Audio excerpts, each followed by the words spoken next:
Good morning everyone. Current affairs की series में 2 मई पे हम पहुंच चुके हैं। यहाँ पे द हिंदू और पीआईबी के जो करंट अफेयर्स हैं इसको एमसीक्यू के थ्रू हम कवर करने वाले हैं। This is brief introduction about me. My name is Prince Luthra, all India rank 577 from UPSC CSC 2014 batch.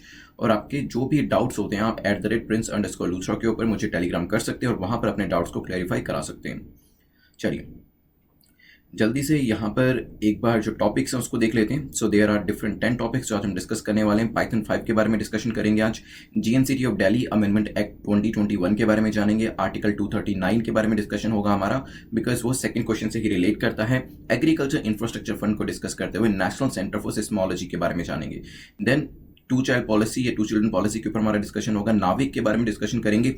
Bonds के लेकर डिस्कशन होने वाला है। इकोनॉमिक सेक्शन को लेकर कोविड वैक्सीन को लेकर भी एक क्वेश्चन जो है आज हम यहाँ पर देखेंगे। और फाइनली एक्स्ट्राडिशन ट्रीटी के बारे में हम डिस्कशन करेंगे।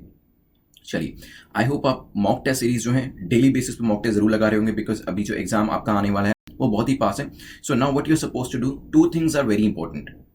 The first thing is the mock test series जो कि आपको डेली बेसिस पे करनी है। The second thing is revision और मॉक टेस्ट सीरीज अभी लास्ट के दिनों में बहुत ज्यादा इंपॉर्टेंट है आपके लिए। तो मॉक टेस्ट जो आपको डेली बेसिस पे लगाना है यहाँ पर, और साथ ही साथ जो रिवीजन है जो आप इन वीडियोस के थ्रू भी कर रहे हैं, जो कि करंट अफेयर्स में आपको काफी हेल्प करने वाले हैं, कर सकते हैं। अदरवाइज जो भी आपने पूरे साल में अपनी मेहनत करी उसे रिवाइज जरूर करिएगा। There is a crash course for revision as well. अगर पूरे साल में बहुत अच्छे से तैयारी नहीं कर पाए, so you can cover this 50 days revision series. 50 days 7 weeks 7 subjects along with the current affairs आपके यहाँ पर कवर हो जाएंगे।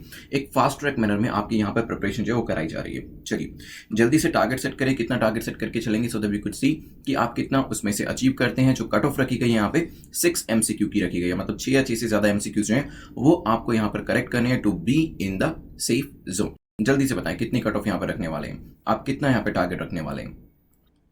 चलते हैं आज के पहले क्वेश्चन के ऊपर। The first question is about Python 5।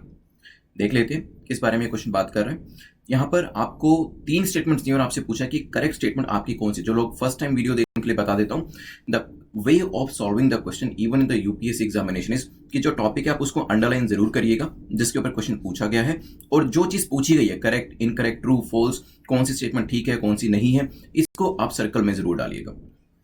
ठीक है, अब 1 बाय 1 स्टेटमेंट को रीड करना शुरू करें, because you know the topic कि किसके ऊपर क्वेश्चन है और डिमांड क्या है क्वेश्चन की वो भी अब आपको पता है। ठीक है, चलिए यहाँ पे क्वेश्चन पूछता है it's a surface to air missile. ये जो पाइथन 5 है ये सरफेस टू एयर मिसाइल है, हो सकता है। It is aided by Tejas in its weaponry system. इसे तेजस के अंदर अपने वेपनरी सिस्टम के अंदर भी ऐड किया गया है। The trial of mission is done by DRDO. ये डीआरडीओ के द्वारा इसका ट्रायल जो है वो किया गया। सोचिए, चलिए डिस्कशन करते हैं। तो अभी रिसेंटली पाइथन 5 जो है इसको टेस्ट फायर किया गया है और डीआरडीओ ने जो कंडक्ट किया था पूरा इसका ट्रायल वो गोवा के अंदर अभी किया गया था। तो this is an air to air missile, ये चीज ध्यान रखिएगा। पाइथन 5 आई कहां से, कौन सी कंट्री से ली गई है बताइए, सोचिए। बताया था मैंने आपको इसके बारे में पहले भी। It has been developed by Israeli defence company जिसका नाम है राफेल एडवांस डिफेंस सिस्टम। देखिए राफेल आया है तो इसे फ्रांस से कंफ्यूज मत करिएगा। राफेल एडवांस डिफेंस सिस्टम जो कि इजराइल का है। ठीक है, तो रैट्स के द्वारा इसे बनाया गया और अभी इसे इंडिया में तेजस के ऊपर भी लगाया गया था और इसको टेस्ट फायर किया गया था। तो ये क्या सरफेस टू एयर मिसाइल है? नहीं, क्योंकि यहां पे आपको मैंने बताया तेजस के ऊपर लगाया गया, मतलब एयरक्राफ्ट के ऊपर लगाया गया। अब एयरक्राफ्ट के ऊपर लगाया गया तो इट मींस ये एयर टू एयर होगी।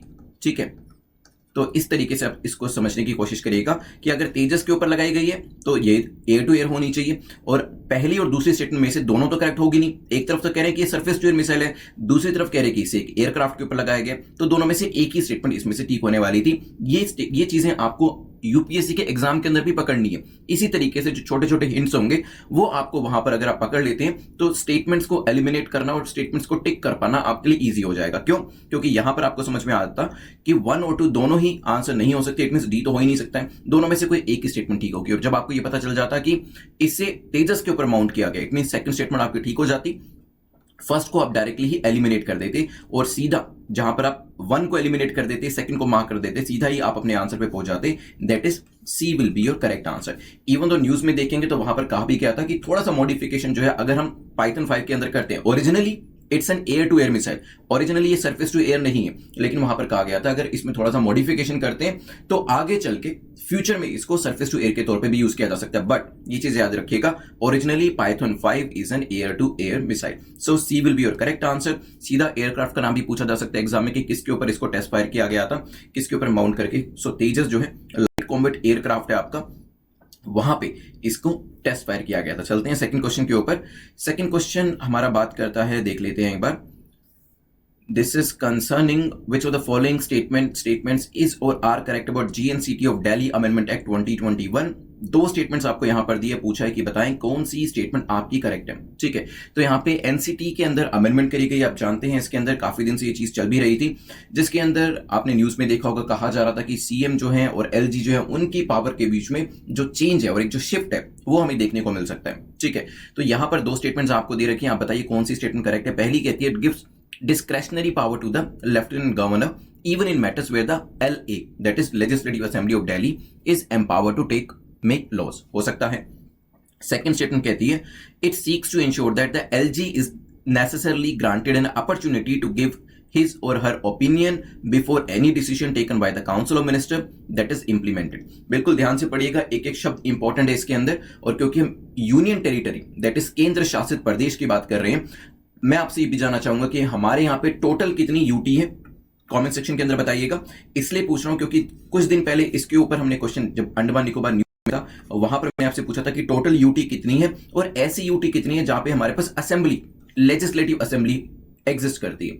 तो नंबर आप मुझे बताइएगा, टोटल यूटीज, टोटल केंद्र शासित प्रदेश इंडिया में कितने हैं और ऐसे यूटीज कितनी है जहां पर लेजिस्लेटिव असेंबली एग्जिस्ट करती है, सोचिए। चलिए अब आते हैं अपने क्वेश्चन के ऊपर।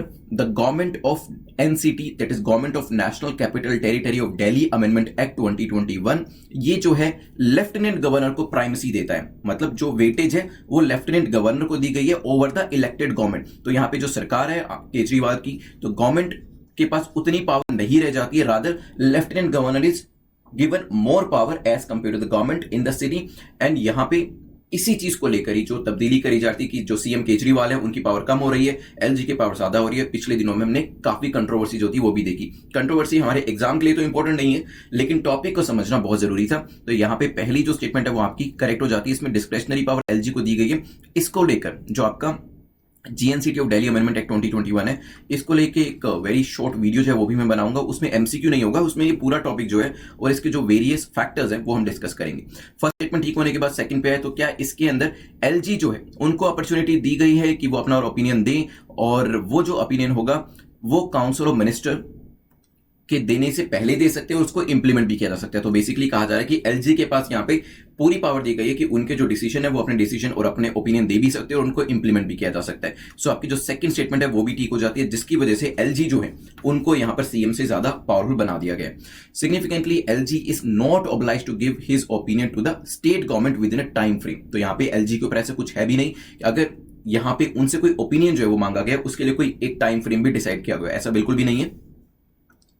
तो मान लीजिए किसी केस के अंदर सरकार, दिल्ली की सरकार अगर एलजी से कोई ओपिनियन मांगना चाहती है और उनके पास भेजती है, और किसी सिनेरियो के अंदर जब एलजी से ओपिनियन मांगना कंपलसरी भी होता है, मैंडेटरी भी हो जाता है, तो उस केस में अगर एलजी के पास फाइल भेजी जाती है तो हो सकता है एलजी उसके ऊपर कोई ओपिनियन ही ना दे बहुत लंबे समय तक, क्योंकि यहां पर कोई टाइम फ्रेम जो है वो एस्टैब्लिश नहीं किया गया। तो इसी चीज को भी क्रिटिसाइज किया गया था कि इस पर्टिकुलर क्लॉज को भी मिसयूज किया जा सकता है और कहीं ना कहीं जो गवर्नमेंट है और गवर्नमेंट का जो एडमिनिस्ट्रेटिव वर्क है उसको हैम्पर किया जा सकता है। क्या यहां पर एमसीक्यू के हिसाब से हमारा आंसर सी हो जाएगा, और एमसीक्यू के हिसाब से हमने काफी अच्छी इसके अंदर नॉलेज ले लिया, लेकिन पूरा जो टॉपिक है वो हम इसको वीडियो के अंदर समझेंगे, वो एक एमसीक्यू के अंदर कवर नहीं किया जा सकता। चलिए, तो यहां पे हमारा करेक्ट आंसर सी हो जाएगा। हम चलते हैं नेक्स्ट क्वेश्चन के ऊपर, which is question number 3। Question number 3 को देख लेते हैं। यहाँ पे दिल्ली को लेकर ये, क्योंकि दिल्ली अभी काफी न्यूज में है और ये पर्टिकुलर अमेंडमेंट एक्ट जो है 2021 के अंदर ये भी आया है। तो कुछ चीजें हिस्ट्री के अंदर जाकर भी देख लेते हैं कि दिल्ली को जो स्पेशल स्टेटस मिला, जो पावर मिली, वो किस किस तरीके से मिली। यहां पर 3 स्टेटमेंट्स आपके सामने है। पहली कहती है 69th amendment added article 239AA and 239AB, जो कि क्या करता है, वो स्पेशल स्टेटस देता है दिल्ली को। हो सकता है article 239AA provides for legislative assembly for Delhi, ये भी हो सकता है। आर्टिकल 239AB ये काउंसिल ऑफ मिनिस्टर देता है दिल्ली को। बताइए। चलिए, सो यहाँ पे हिस्टोरिकली कुछ आपकी जो इंडियन पॉलिटी है वहाँ से चीज़ें दे रखी हैं, क्योंकि डेली न्यूज़ में है तो क्वेश्चन पूछा जा सकता है। 69th अमेंडमेंट एक्ट आया था 1992 के अंदर। इसने 2 आर्टिकल्स जो थे उसको ऐड किया था। 69th अमेंडमेंट एक्ट ने 2 आर्टिकल्स को ऐड किया था। एक था आपका 239 AA और एक था आपका 239 AB। ठीक है, सो 239 AA और 239 AB को यहां पर ऐड किया गया, under which UT of Delhi उनको स्पेशल स्टेटस दिया गया। तो दिल्ली को स्पेशल स्टेटस जो है 239 AA 239 AB के अंतर्गत दिया गया है। बिल्कुल ठीक है, 1992 में ये स्टेटस दिया गया था।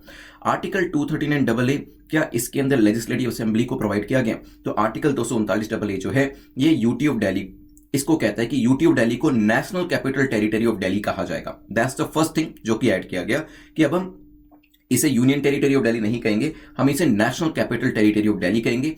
एंड इसके जो एडमिनिस्ट्रेटर होंगे उनको लेफ्टिनेंट गवर्नर कहा जाएगा। यही चीजें हम यूज करते हैं। हम दिल्ली को एनसीटी कहते हैं, right, national capital territory of Delhi कहते हैं, और इसमें जो एडमिनिस्ट्रेशन होता है वो लेफ्टिनेंट गवर्नर एलजी के द्वारा किया जाता है। ठीक है, तो क्या यहां पर इसके थ्रू लेजिस्लेटिव असेंबली को ऐड किया गया था?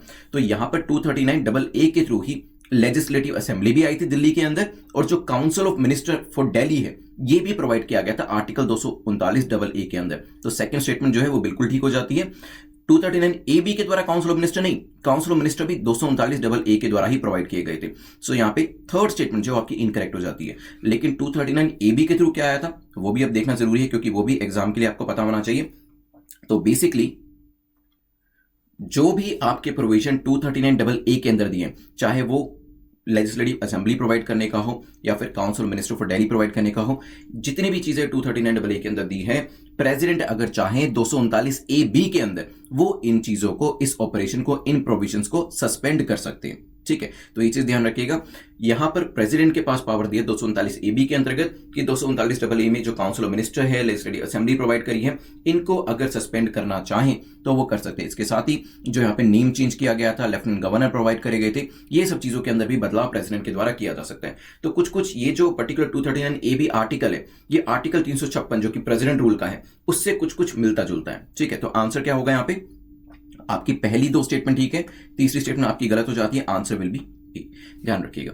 चलिए क्वेश्चन नंबर 3 से आगे बढ़ते हुए चलते हैं हम क्वेश्चन नंबर 4 के ऊपर। क्वेश्चन नंबर 4 जो हमारा है देख लेते हैं किस चीज के बारे में है। एग्रीकल्चर इंफ्रास्ट्रक्चर फंड को लेकर है, AIF को लेकर है, पूछा गया AIF को लेकर बताएं कौन सी स्टेटमेंट आपकी करेक्ट है। 2 स्टेटमेंट्स आपके सामने हैं। एग्रीकल्चर इंफ्रास्ट्रक्चर फंड अभी न्यूज में था, इसमें टारगेट रखा गया 1 लाख करोड़ तक इस फंड को, कॉर्पस को बनाने का, और ये फर्दर फंड जो है हेल्प करेगा किसको? FPOs को, फार्मर्स प्रोड्यूसर्स ऑर्गेनाइजेशन को, पैक्स को, marketing, cooperative society, self help groups को। लेकिन यहां पर देख लेते हैं पहले फर्स्ट स्टेटमेंट कहती है it provides medium to long term debt financing facility for investment in farming asset. तो फार्मिंग एसेट के अंदर medium to long term debt financing facility इसके द्वारा प्रोवाइड करी जाएगी, हो सकता है। The fund can be utilised to set up cold stores, warehouses, grading and packaging facilities. Now ध्यान से अगर देखेंगे एग्रीकल्चर इंफ्रास्ट्रक्चर की बात करी जा रही है, इस क्वेश्चन को सोल्व करना आसान हो जाएगा आपके लिए। सोचिए, चलिए एग्रीकल्चर इंफ्रास्ट्रक्चर फंड जो है रिसेंटली उसने 8000 करोड़ का जो मार्क है उसको टच किया है, क्रॉस किया है। इसी वजह से एग्रीकल्चर इंफ्रास्ट्रक्चर फंड जो है न्यूज में था। इन्वेस्टमेंट जो है एग्रीकल्चर प्रोजेक्ट्स जो हमारे यहाँ पे चलते हैं, एग्रीकल्चर इंफ्रास्ट्रक्चर और एग्रीकल्चर एसेट को क्रिएट करने के लिए उनको कहीं ना कहीं बूस्ट करने वाला है। The fund will be provided for setting up of cold chain, cold stores जो होते हैं उनको बनाया जाएगा, वेयर हाउसिंग सर्विसेज को क्रिएट किया जाएगा, ग्रेडिंग पैकेजिंग की यूनिट्स बनाई जाएंगी, ई मार्केटिंग पॉइंट्स जो है उनको ई ट्रेडिंग प्लेटफॉर्म के साथ लिंक किया जाएगा, पीपीपी प्रोजेक्ट जो है क्रॉप एग्रीगेशन के लिए उनको भी स्पॉन्सर किया जाएगा सेंट्रल स्टेट लोकल बॉडीज के द्वारा। ठीक है, यहाँ पे फार्मर्स को, फार्मर्स प्रोड्यूसर्स ऑर्गेनाइजेशन को, पैक्स को, मार्केटिंग कोऑपरेटिव सोसाइटीज को, जॉइंट लायबिलिटी ग्रुप को, मल्टीपर्पज कोऑपरेटिव सोसाइटीज को हेल्प करी जाएगी। ठीक है, तो यहाँ पे ऑलमोस्ट सभी चीजें यहाँ पे कवर कर ली हैं AIF को लेके। तो yes, medium to long term financing facility ये प्रोवाइड करेगा। फर्स्ट स्टेटमेंट आपकी करेक्ट हो जाती है। यस, सेकंड स्टेटमेंट भी आपकी ठीक है, warehousing, grading, packaging facilities जो है वो इसके अंदर क्रिएट करी जाएंगी। सो आंसर आपका हो जाएगा C, क्योंकि दोनों ही स्टेटमेंट आपका एग्रीकल्चर इंफ्रास्ट्रक्चर फंड जो कि 8000 करोड़ का मार्क क्रॉस कर चुका है उसको लेकर हमारी ठीक हो जाती है। चलिए चलते हैं नेक्स्ट क्वेश्चन के ऊपर। AIF से आगे बढ़ते हुए दिस इज द इन्फोग्राफिक जिसको आप जरूर चेकआउट कर लीजिएगा और अपने नोट्स में सेव जरूर कर लीजिएगा, बिकॉज ऐसे जो आपके इन्फोग्राफिक्स होते हैं I keep on taking them from the government websites, PIB पे खासतौर पे मिल जाते हैं। सो आप अपने नोट्स के अंदर इनको डायरेक्टली ऐड कर सकते हैं। देखिए जैसे यहाँ पे मैं आपको दिखाऊं, इन्फॉर्मेशन आपको काफी अच्छी मिल जाएगी। PM Modi launches agriculture infrastructure fund, किस लिए होगा? डेट फाइनेंसिंग फैसिलिटी के लिए। कॉर्पस मैंने आपको बताया था कि 1 लाख करोड़ का है, जिसमें 8,000 करोड़ का मार्क अभी क्रॉस किया गया, ठीक है। इसके अंदर इंटरेस्ट सबवेंशन का जो प्रोविजन है 3% का, वो भी रखा गया है। साथ ही साथ इसके अंदर मोरेटोरियम पेमेंट जो कि कोविड के टाइम पे चला था, वो भी यहाँ पर लाया गया है। चलिए चलते हैं यहां पर नेक्स्ट क्वेश्चन नंबर 5 को देख लेते हैं, जो कि आपका है नेशनल सेंटर फॉर सिस्मोलॉजी के बारे में पूछा गया कि ये किसके अंतर्गत आता है, ठीक है। अभी एक अर्थक्वेक था जो कि 6.4 मैग्नीट्यूड का था रिक्टर स्केल के ऊपर, उसे असम के सोनीतपुर के अंदर एक्सपीरियंस किया गया था। और उसके बाद काफी सारे ट्रेमर्स जो थे वो भी एक्सपीरियंस करे गए थे। इसी वजह से जो सिस्मोलॉजी है, ये इसके बारे में न्यूज थी और इसके सेंटर के बारे में भी न्यूज थी। आपको बताना है कि किस मंत्रालय के अंतर्गत ये आता है, जल्दी से बताएं। चलिए सिस्मोलॉजी जो है वो आपका नेशनल सेंटर फॉर सिस्मोलॉजी आता है मिनिस्ट्री ऑफ साइंस के अंदर, तो आंसर तो आपका डी हो जाएगा। लेकिन क्योंकि हम अर्थक्वेक की बात कर रहे हैं, जब हमने परसों इसके बारे में क्वेश्चंस किए थे और इसका पूरा टॉपिक जो था, पूरी न्यूज थी वो डिस्कस करी थी, तो आप मुझे बताइए, मैंने आपको एपी सेंटर और हाइपो सेंटर के बारे में बताया था। अब मान लीजिए दिस इज द अर्थ का सरफेस, ठीक है, और ये आपका बिलो द सरफेस का रीजन है। तो हाइपो सेंटर कहां होता है और एपी सेंटर कहां होता है? क्योंकि एपी सेंटर, हाइपो सेंटर, ये टर्मिनोलॉजी जब भी अर्थक्वेक आता है आपने न्यूज में जरूर पढ़ी होगी। So that's what I want to know. NCERT के अंदर भी बेसिक जो आपकी है उसके अंदर हाइपो सेंटर, एपी सेंटर के बारे में बताया हुआ है। सो प्लीज कमेंट सेक्शन में इसका आंसर जरूर करिएगा। चलते हैं नेक्स्ट क्वेश्चन के ऊपर। क्वेश्चन नंबर 5 में D is the correct answer. Next question को देख लेते हैं। उससे पहले मैं आपको एक बार जो ये जोनेशन है, जोनेशन भी दिखा देता हूं। अगर देखेंगे तो जो भी आपका सिस्मिक जोन्स होते हैं उनको 5 पार्ट्स में डिवाइड किया जाता है और यहाँ पे उसे कलर कोड के थ्रू बताया हुआ है इंडिया के अंदर, zone 2, zone 3, 4, 5। Now the good thing is, और यहाँ पे जो आपका जोन 2 है वो रीजन अच्छा है, मतलब ज्यादा है यहाँ पे उसकी जो आप कह सकते हैं कि एक्सपेंशन वो काफी ज्यादा है।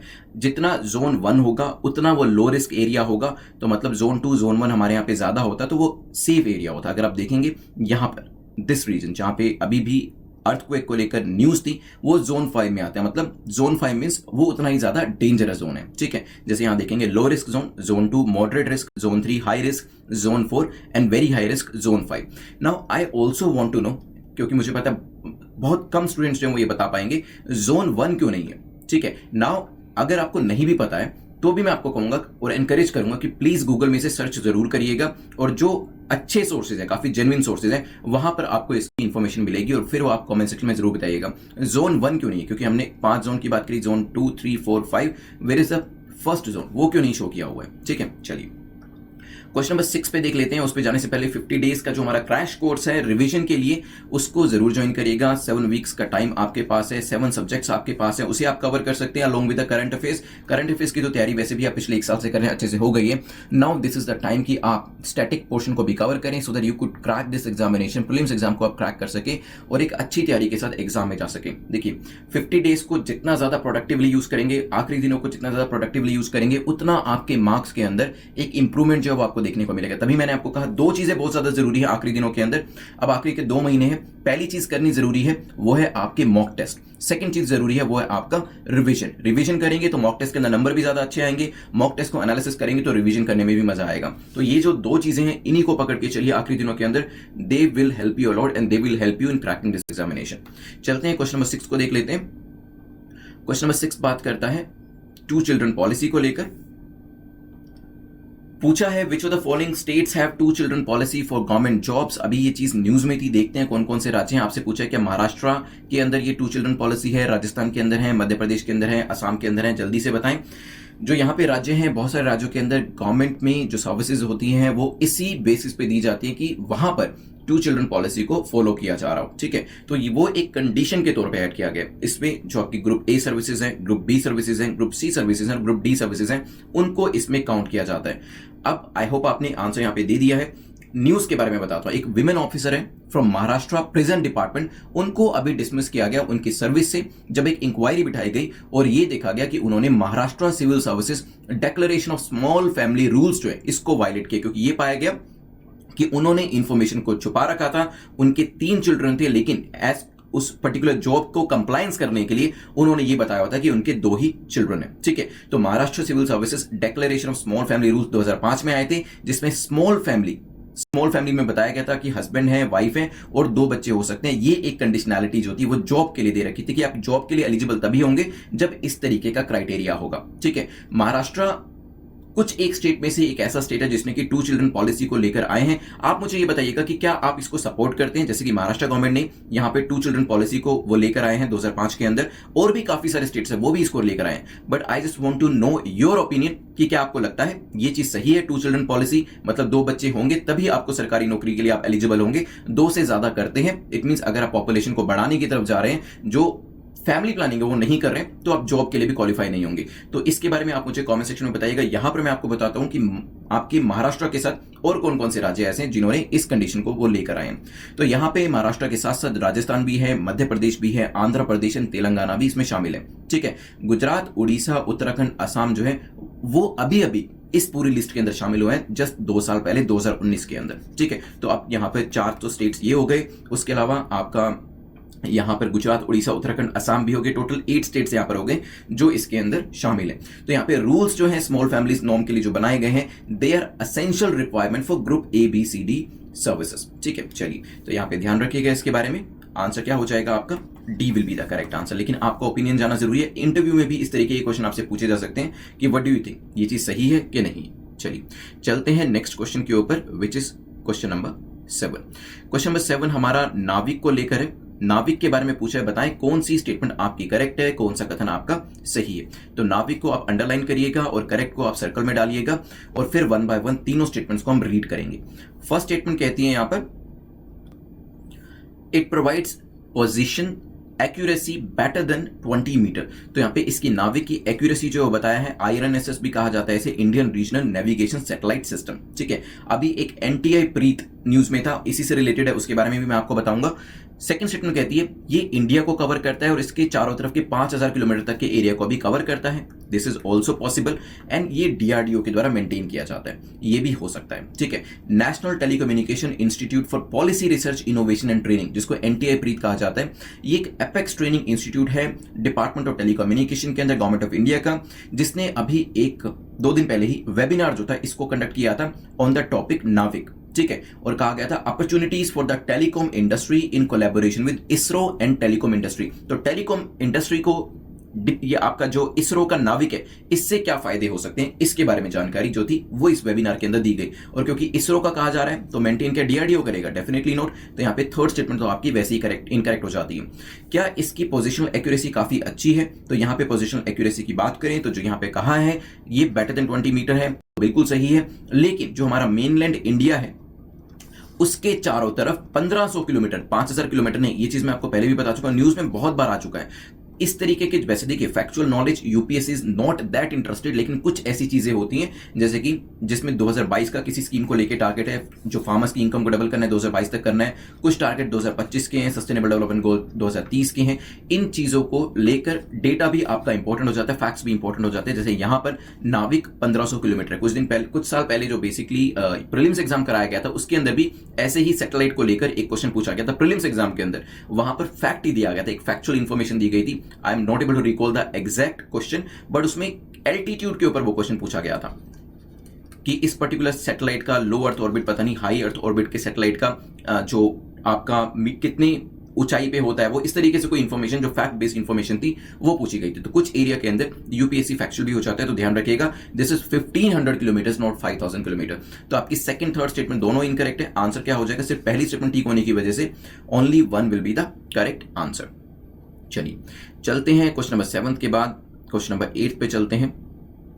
तो यहाँ पे IRNSS नाविक के बारे में जरूर देख लीजिएगा, और अगर आप बताना चाहें, क्योंकि ये चीज हम पिछले कुछ महीनों में डिस्कस कर चुके, पूछा जा सकता है नाविक के अलावा हमारे पास और कौन कौन से ऐसे सिस्टम है, पोजिशनल सिस्टम है। मैं ग्लोबल लेवल पे बात कर रहा हूं कि ग्लोबल लेवल पे हम GPS के बारे में अवेयर है। नाविक हमारा खुद का है, GPS अमेरिका का है। इस तरीके से रशिया का कौन सा सिस्टम है और यूरोप का कौन सा सिस्टम है, चाइना का कौन सा सिस्टम है, क्या चाइना के पास कोई सिस्टम है भी सही कि नहीं, वो भी बताइएगा। और जापान के बारे में हमने पढ़ा था, तो जापान का कौन सा सिस्टम है। तो इस तरीके से जो पोजिशनिंग सिस्टम है अलग अलग कंट्रीज के जरूर बताइएगा कमेंट सेक्शन के अंदर। चलते हैं क्वेश्चन नंबर 8 के ऊपर। बॉन्ड्स को लेकर पूछा है कि बताएं कौन सी स्टेटमेंट यहां पर करेक्टली मैच करती है। तो यहाँ पे आपको पहचानना है कि क्या हम म्यूनिसिपल बॉन्ड की बात करें, कॉर्पोरेट बॉन्ड की, सेविंग बॉन्ड की या फिर एजेंसी बॉन्ड की। 3 स्टेटमेंट्स इसको एक्सप्लेन करने के लिए लिखी है कि बॉन्ड ये डेट सिक्योरिटीज होती हैं जो कि प्राइवेट और पब्लिक कॉर्पोरेशन जो है वो इशू करती हैं, ठीक है। सेकंड कहता है companies issue this to raise money for a variety of purposes. तो इसे एक तो प्राइवेट और पब्लिक कॉर्पोरेशन के द्वारा इशू किया जाता है और वेरियस पर्पस के लिए मनी को इकट्ठा करने के लिए, रेज करने के लिए किया जाता है। This does not involve N ownership interest in the company. इसमें क्या है, ओनरशिप नहीं मिलती है जो कि इस तरीके के बॉन्ड्स में इन्वेस्ट करते हैं। क्या हम म्यूनिसिपल बॉन्ड्स की बात कर रहे हैं, कॉर्पोरेट बॉन्ड्स की बात कर रहे हैं, सेविंग बॉन्ड्स की बात करें या फिर एजेंसी बॉन्ड्स की बात करें। सोचिए, बेस्ट आंसर को चूज करना है आपको यहां पर। चलिए, the correct answer, the best answer is the corporate bonds. Recently इसके बारे में मेंशन किया गया था कि डोमेस्टिक कॉर्पोरेट बॉन्ड्स नो मोर एफपीआई फेवरेट। तो पहले जो फॉरेन पोर्टफोलियो इन्वेस्टर्स होते थे वो इसके अंदर काफी ज्यादा इन्वेस्ट करते थे, लेकिन अभी जो है 2021 के अंदर देखा जा रहा है कि इसमें ज्यादा इन्वेस्टमेंट नहीं किया जा रहा, ठीक है। तो ध्यान रखिएगा, यहाँ पे क्वेश्चन नंबर 8 जो था इसको डिस्कशन करने के बाद कॉर्पोरेट बॉन्ड से आगे बढ़ते हुए ये डेट सिक्योरिटीज होती हैं प्राइवेट पब्लिक कॉर्पोरेशन की, हमने पढ़ लिया। अब चलते हैं नेक्स्ट क्वेश्चन के ऊपर जो कि वेरियस वैक्सीन्स और उनकी ओरिजिनेटिंग कंट्री को लेकर है। चलिए, सो ये काफी बेसिक क्वेश्चन है, इनके बारे में पढ़ते जरूर हैं, लेकिन लेट्स सी आपको पता है कि नहीं पता है। यहां पर लिखा है फाइजर वैक्सीन जो है जर्मनी यूएसए वहां से ओरिजिनेट हुई है, स्पुतनिक जो है रशिया से आई है, मोडर्ना जो है आपकी मोडर्ना यूएसए से, एंड कोवैक्सीन इंडिया से। नाउ देखिए, ये तो आप सीधा ही मार्क कर सकते हैं, बाकी का सोच के बताएं।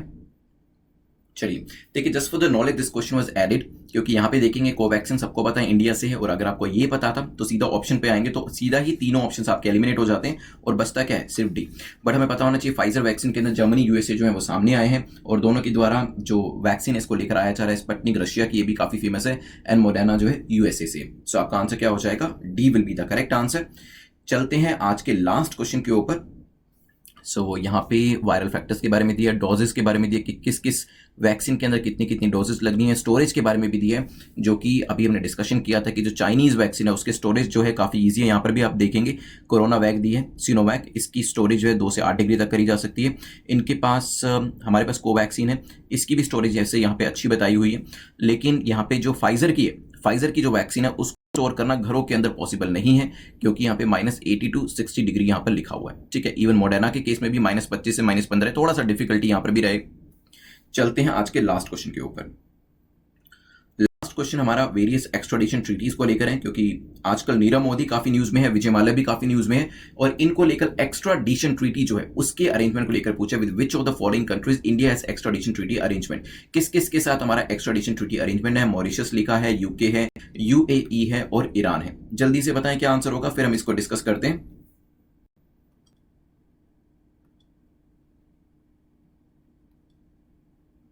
चलिए, सो यहाँ पे अगर डिस्कशन करें, अभी मिस्टर नीरव मोदी न्यूज में थे कि उनको एक्स्ट्राडाइट करके यूके के जो होम डिपार्टमेंट है उसने अप्रूवल दिया है, वापस उनको लेकर आया जाएगा। और उसके साथ ही एक्स्ट्राडिशन ट्रीटी के बारे में भी न्यूज़पेपर के अंदर काफी सारी जानकारी आनी शुरू हो गई थी। लास्ट टाइम मैंने आपको एक्स्ट्राडिशन ट्रीटी के बारे में पढ़ाया था, तो मैंने आपको कहा था कि एमईए जो है उसका इसके अंदर रोल रहता है, और उनके एक पर्टिकुलर डिपार्टमेंट जहां पर आपकी भी पोस्टिंग हो सकती है उसके बारे में मैंने आपको बताया था। लेट्स सी कितने लोगों का नाम याद है वो वाला और कितने लोग रिकॉल कर पाते हैं। यहां पर बात करी जाए तो ये जो पर्टिकुलर हमारा अरेंजमेंट है, मॉरिशस के साथ भी है, यूके के साथ भी है, यूएई और ईरान, हमारा ये चारों के साथ है। तो हमारा आंसर क्या हो जाएगा, D will be the correct answer, ठीक है। चलिए, तो 10 क्वेश्चंस हमारे यहाँ पे कंप्लीट होते हैं और एक्स्ट्राडिशन ट्रीटी के बारे में भी हमने पढ़ लिया है। चलते हैं अब जल्दी से रिवाइज कर लेते हैं। यहाँ पर 2 मिनट के अंदर एक्टिव रिवीजन करेंगे, लेकिन आपको साथ के साथ आंसर्स भी करने हैं यहाँ पर।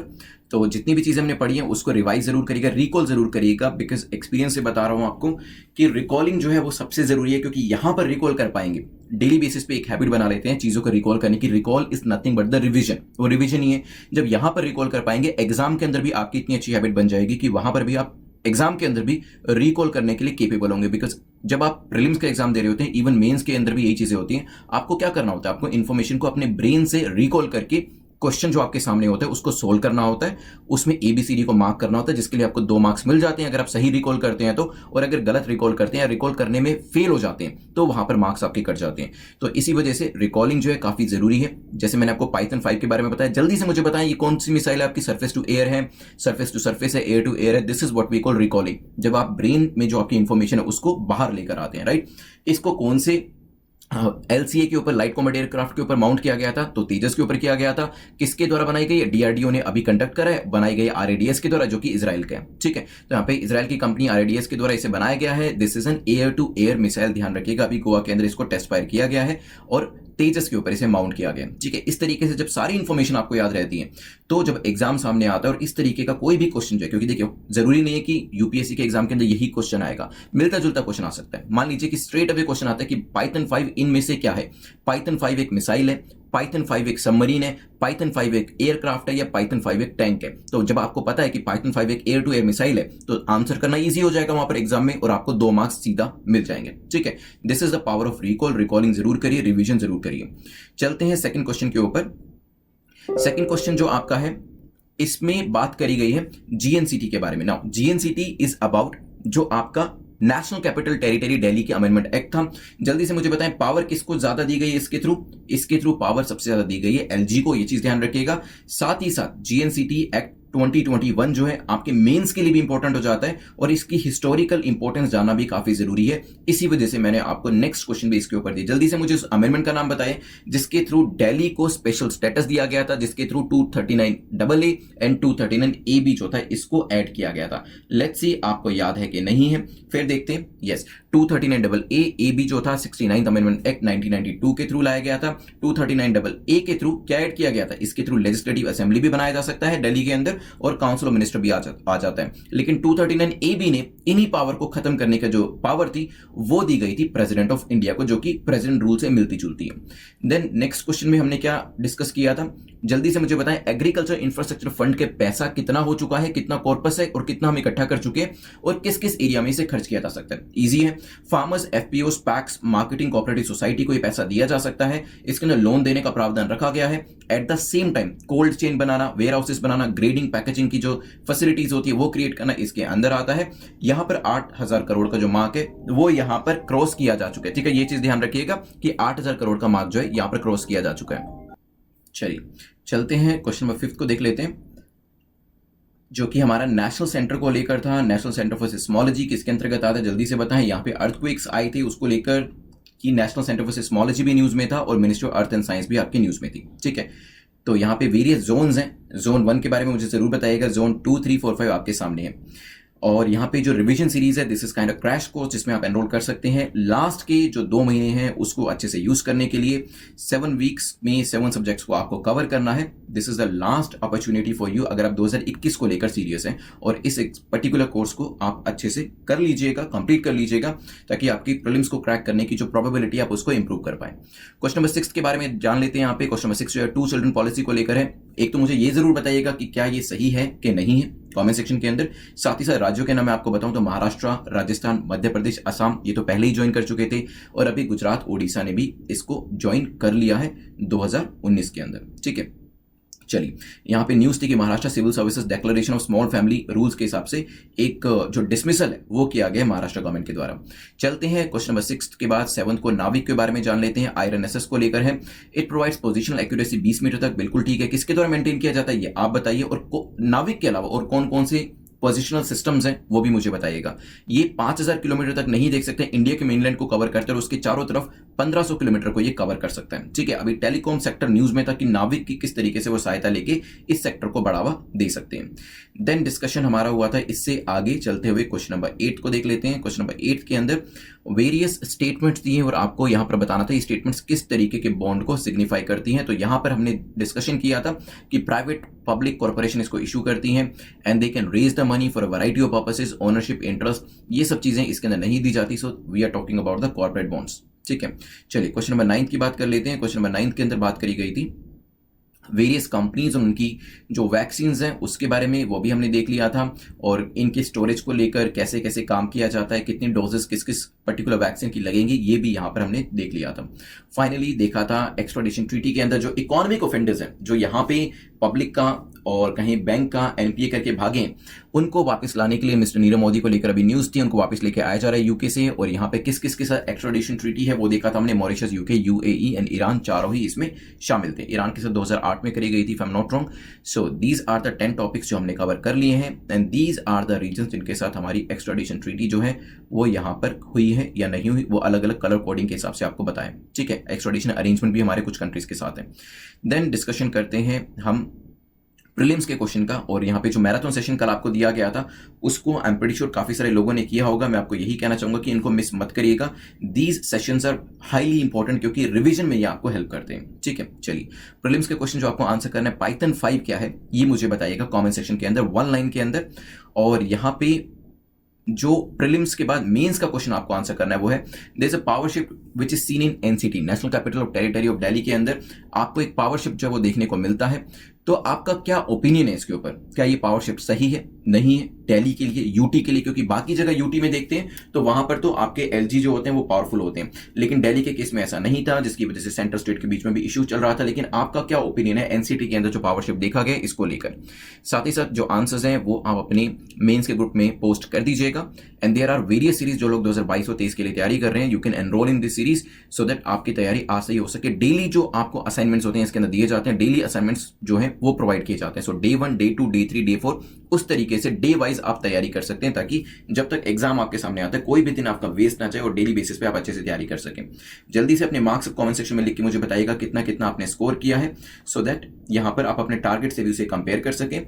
साथ ही साथ इस लेक्चर की जो पीडीएफ है वो आपको टेलीग्राम के ऊपर मिल जाएगी, वहां से ले लीजिएगा। कोई भी डाउट हो तो मुझसे जरूर पूछिएगा। Please do like the video ताकि बाकी स्टूडेंट्स तक भी ये वीडियो पहुंच सके, and that will encourage me and my team as well. Stay safe. Have a nice day. I'll give you more videos tomorrow. Take care till then.